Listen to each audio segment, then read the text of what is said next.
Aircraft pitch motion. The purpose of this practice is to analyze how the angle of attack of an aircraft varies throughout flight. Thus, will be achieved using Tracker, a software for video analysis which tracks an object in a manual or automated manner, with position, velocity, and acceleration overlays. It can also perform other tasks. However, they go beyond the scope of this analysis and will not be used. The first step is to import the video to analyze. This can take some time due to the fact that Tracker converts the whole video to a series of photo frames. After the video is completely loaded, we proceed to define our coordinated axis system. The origin will be placed approximately on the airplane's center of mass.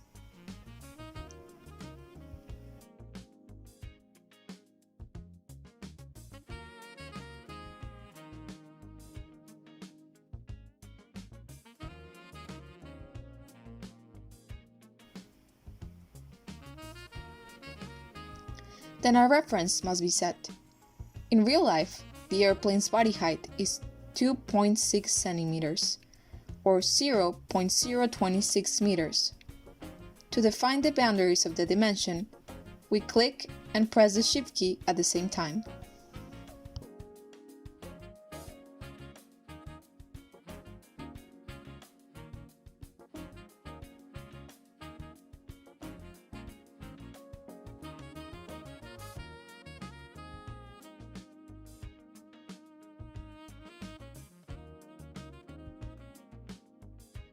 At the right of the screen, the graphs on table of data will be displayed. We will set 3 graphs for x, y, and alpha, which is the angle of attack of the airplane. Alpha can also be obtained manually by the inverse tangent of y over x.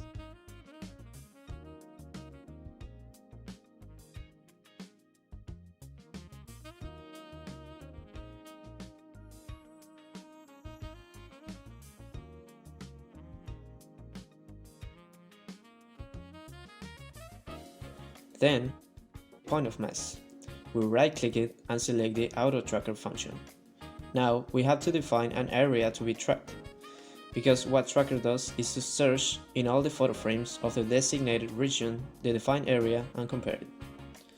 To facilitate the analysis, it is better to have a background of different color than the analyzed object. Luckily, our plane has a white spot which differs from the rest of the body. We can also set the desired precision for the frame to be compared, but we will leave the normal values. As you can observe, we have 3 red dots. The first from the outside lets us designate the size and shape of the region. The second one shapes the frame to be searched, and the last one will be the target, that defines the position at which points are marked relative to the template when matches are found.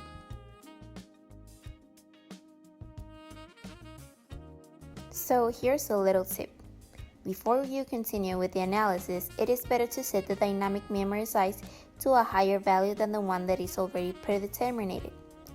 This is because if the video turns out to be too long, it might fill the memory and the analysis will take a lot of time. So we set the value to 1573 megabytes, which is the maximum value that is permitted by Software Tracker. Once we started with the analysis, we realized that it is better to analyze the video by tiny periods of time and frames. For example, from second 0, frame 0, to second 30, frame 1000, and so on. This will save up tons of time because Software Tracker will only focus on the designated period.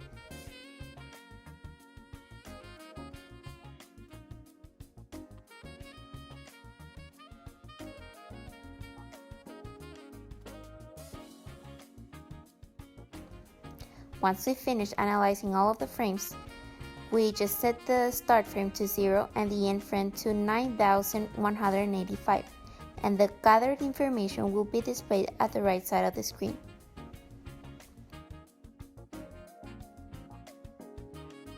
Software Tracker has its own data tool, which can display the gathered information. However, we will copy all the values, paste, and analyze them on an Excel sheet. As we saw in the video, our airplane was restricted from 2 movement rotation axes, this being normal and longitudinal, also known as yaw and roll.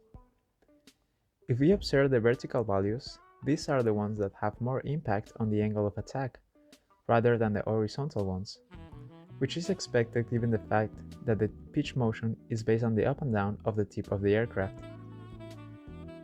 The angle of attack is an aerodynamic parameter that helps us understand the limits of aircraft performance. According to the Federal Aviation Administration, some civil aircrafts can handle a critical angle of attack up to 20 degrees.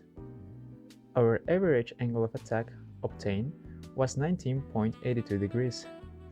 If we want to maintain a continuous normal flight, then our airplane should not exceed that angle, because as we have seen in class, that means the aircraft will break its limit cape and enter into stall.